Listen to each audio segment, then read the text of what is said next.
TC and Avram, response to your video yesterday, serious question. Does having a camber profile enhance, in this case in a deleterious way ultimately, but is the suction effect that TC mentioned greater, as in probably worse, on a camber board? I'm a huge fan of camber. Of course, a poor craftsman blames his tools, and I have almost an infinite amount of things to learn on this Jones board. Not in any way dissatisfied with it. I just noticed that my wife, who is comparatively not as skilled as me, bless her heart, on a snowboard, as I am, she was on a hybrid profile LibTech C2, Mervin Manufacturing C2 Roxy board. And although I waxed both poorly with all temperature wax, I mean, okay, but not as good as a super pro wax job, I noticed she was not getting as stuck as I was, and being a fat guy in the bathtub, I noticed how, like, you know, when you like make that seal and then pop up. Similarly, I was wondering if camber, when camber presses down, does that really create a harder suction than if you have a V profile where you're already breaking that? Also, like on some of the SUPs and surfboards I have, the concept of the VEE, like victory, elephant, elephant. You see that now with like the 3D nose, which my board has for 3mm, and now the 7mm Jones surf styles. So I wonder if that is also trying to break that suction and friction.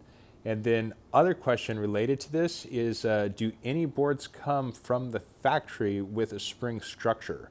Like if it didn't have like the overly sexist, totally not the vibe I'm into or want to project, the Capita spring brake, like does that come with the cat scratch rough bottom, even though it's a centered base? Like, or do you have to always go and get that 1 through 5, like Thai spiciness, as they say on the internet post, like, you know, a more coarse grind or less coarse grind? But yeah, it totally makes sense, because just like how tires, like on the Ducati back there, or any one of the motorcycles in here, the reason why you don't have race slicks, right, is so there's space for the water to go. So I understand that, plus the friction and the flow.